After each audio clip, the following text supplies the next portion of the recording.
Boker Tov, good morning. Today is Friday, October 27th, Erev Shabbat, Parshat Lech Lecha. In a frightening depiction in the Torah, of a frightening scene, we're told, for Avraham, Avraham poses the question, how will I know that I will inherit the land? And God responds, I want you to take a bunch of animals, divide them up, and then after he does so, he has a tardema, nafla al Avram. A deep sleep falls on him, and this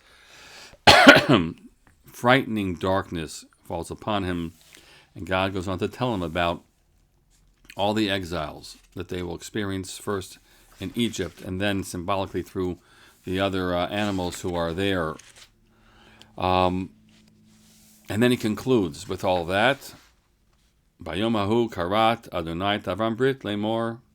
On that day, then God created a covenant with Avram, saying, "L'zarachana tati et haaretz hazot." To your offspring I have given this land, Minahar Mitzrayim ad Nahar Gadol Prat, from all the way from Egypt all the way to the Euphrates River, and the land of these lands of the other nations who are dwelling there then. So in the midst of all this, right, you have this sense on the one hand, when Avram wants to know how do I know that I will inherit, and God starts by saying you will experience some very, very difficult experiences in exile from this land, but I'm telling you, this is your land. And there is a dread fear that falls on him, and yet there is a covenantal bond that Avram knows that this is his place, and this is where God and Avram and nation and land meet. Yesterday, on Thursday, Rabbanita Atara and I took a trip. We drove from White Plains all the way up to Kingston, New York. We went to visit Maurice. I don't even know his last name. I mamish don't know his last name. We went to visit Maurice to pay a Shiva call to him. He's the brother of Margit and brother-in-law of Yossi Silverman, who were 20-plus year residents of kibbutz near Oz. Thought at first to have been taken captive, but then found having died. They were able to identify their bodies, and the funeral took place earlier this week. Their children, Shiri, their daughter Shiri, her husband Yordain, and their children, Ariel and Kfir, are amongst those 224 individuals in captivity being held by Hamas. So we went to pay a Shiva call to Maurice. Maurice, they were all a family that had moved from Peru, made Aliyah. I think they said back in 1971, the family made Aliyah. I'm not sure when Maurice eventually made his way to America. I asked Maurice about his sister. He said, "Well, I'll tell you about myself, and then she's the opposite. I'm angry. I'm rash. I'm this." And he goes on to say, "And my sister was everything, not that." And that's what he was ready to say. And he looked tired. We were there. I looked around the room. The Chabad rabbi was there. A cousin who he hadn't seen for 30-something years, Rabbanita Tara, and I. A woman had come in from Paramus. A young man who lived in Scarsdale and now living elsewhere.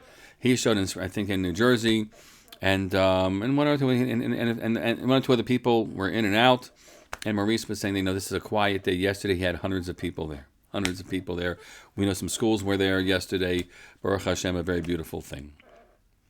And he commented that you're not just. This is not just my loss, but we're all here because it's Am Yisrael's loss.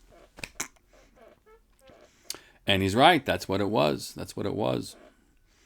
And we were crying for what has been, and we don't need to review all the stories. I've actually spoken about kibbutz near Oz, where she was taken from, and the terrible, terrible, tragic story of the residents there. When we got up to do Nichum Avelim, I turned that back to him, and I reminded him that indeed we say these words every time we go to a Shiva house, that the omnipresent God who is everywhere, Hamakom Yinachem Etchem, God should offer you comfort, Betoch Sha'ar Abelei Tzion Yerushalayim, amidst all the mourners of Zion and Jerusalem, which we generally mean that for everybody else's sorrows that they have, that you should also find comfort with the others who are suffering with their thing. But in this case, the sense really to be held was that everyone is mourning along with you, and this loss that has happened is a loss of the Jewish people. On the table in Maurice's house was a spiral notebook, and they asked everybody who came to write down their contact information, which we did. And the purpose of it wasn't so they could send us, one of those nice sweet cards that people do after Shiva's over.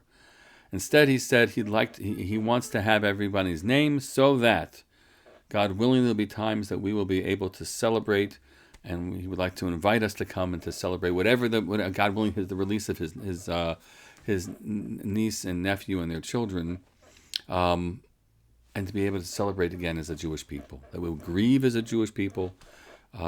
And the belief and the firm belief that we will celebrate once more as a people as well.